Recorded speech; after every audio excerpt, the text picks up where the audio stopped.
এখানে এখানে আমরা অনেক কর্মকর্তারা উপস্থিত আছেন, ব্রিগেডিয়ার জেনারেলরা আছেন, সচিব আছেন এবং আমার পিএস এপিএস সহ এখানে যার যার ডিপার্টমেন্টের কাজ কিন্তু সম্পূর্ণ আলাদা।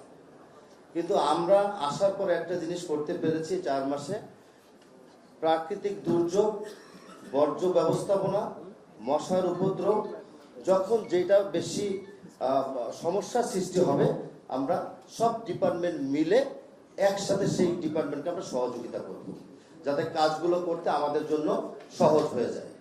আমরা কিন্তু এইভাবে কাজগুলো করার চেষ্টা করছি।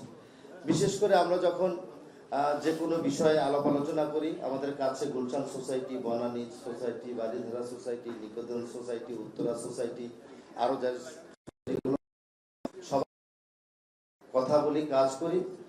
ওনারা যখন আমাদেরকে যে কোনো বিষয় বলে, সোসাইটিকে একটা ভালো দৃশ্যমান সৌন্দর্য বর্ধন করার জন্য, পরিষ্কার পরিচ্ছন্ন করার জন্য আমাদেরকে বলার সাথে সাথে কিন্তু আমি নিজে শরীরে সেখানে উপস্থিত হওয়ার চেষ্টা করি।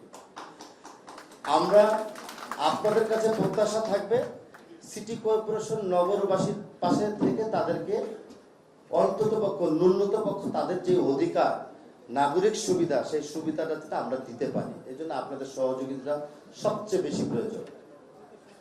আমাকে আপনারা যে কোনো সময় এখানে পান, আমাকে ডিস্টার্ব করবেন, কোনো সমস্যা নেই, যত রাত্রেই হোক। নাগরিক সুবিধা দেওয়ার দায়িত্ব আপনার আমার সকলের, শুধু আমার একার বিষয় না। এখানে সোসাইটির কর্মকর্তারা আছেন, আমার সিটি কর্পোরেশনের ঊর্ধ্বতন কর্মকর্তারা আছেন, যারা এমপি মহোদয়রা আছেন, এবং জেলা পরিষদের, ঢাকার জেলা পরিষদের নগর উন্নয়নের ক্ষেত্রে বিভিন্ন শিক্ষা প্রতিষ্ঠান, মসজিদ, মাদ্রাসা, মন্দির, খ্রিস্টান আমাদের চার্চগুলো আছে, সেখানে তাদের জেলা পরিষদের ভূমিকা রাখার অনেক সুযোগ আছে। জেলা পরিষদের প্রশাসকের সাথে মিটিং করেছি, উনি আমাদের ঢাকার উত্তর সিটি কর্পোরেশনের মসজিদ, মাদ্রাসা এবং বিভিন্ন ধর্মীয় শিক্ষা প্রতিষ্ঠান যেখানে আছে উনি তালিকা চেয়েছেন, আমি যতটুকু পেরেছি দিয়েছি, উনি আমাদেরকে সহযোগিতা করবেন। অর্থাৎ সকলের সমন্বয়ে একটা সুন্দর ঢাকা করতে চাই। সেই ঢাকাটা হবে ক্লিন ঢাকা এবং গ্রিন ঢাকা। আমরা মাননীয় প্রধানমন্ত্রীর প্রতি কৃতজ্ঞতা জানাই যে উনি দেশের প্রধানমন্ত্রী। একটা ছোট ছোট বিষয়ে উনি সবাইকে ডেকে কথা বলেন এবং সেই কথাগুলোকে আজও বাস্তবায়িত হয়েছে কিনা সেটার জন্য উনি আবার রিমাইন্ডার মিটিং ডাকেন, যেটা আসলে ওনার কাজ না। তারপরে কেন করছেন? আমাদেরকে শেখানোর জন্য, আমাদেরকে এই কাজগুলো করার জন্য, অভ্যাসে পরিণত করার জন্য মাননীয় প্রধানমন্ত্রী এই কাজগুলো করছেন। আমি ওনার প্রতি কৃতজ্ঞ, ধন্যবাদ। আশা করছি সকলের সমন্বয়ে একটা ভালো, সুন্দর, আধুনিক, দুর্গন্ধমুক্ত ভালো একটা ঢাকা শহর আমরা উপহার দিব। আর বিনীতভাবে আমার নগরবাসীর কাছে একটা অনুরোধ থাকবে, বর্ষার মরশুম, এখানে বৃষ্টিপাত হবে, হয়তো বা আগামীকালকে থেকে আবার লাগাতার 3-4 দিনের একটা বৃষ্টির ওয়েদার আছে। আপনারা ধৈর্য হারা হবেন না। আমরা সিটি কর্পোরেশনের পক্ষ থেকে আমরা জমিনে সশরীরে গিয়ে সেগুলোকে কিন্তু আমরা পানিটা নামানোর জন্য আমরা চেষ্টা চালিয়ে যাচ্ছি। 100 মিলিলিটার পানির উপরে গেলে সেটাকে বলে জলাবদ্ধতা, নাকি আমাদের মানে জলজট, তার উপরে গেলে জলবদ্ধতা হয়। তো ওই পানিটা নামার জন্য একটু সময় দিতে হয়, 1-1.5 ঘন্টা লাগে।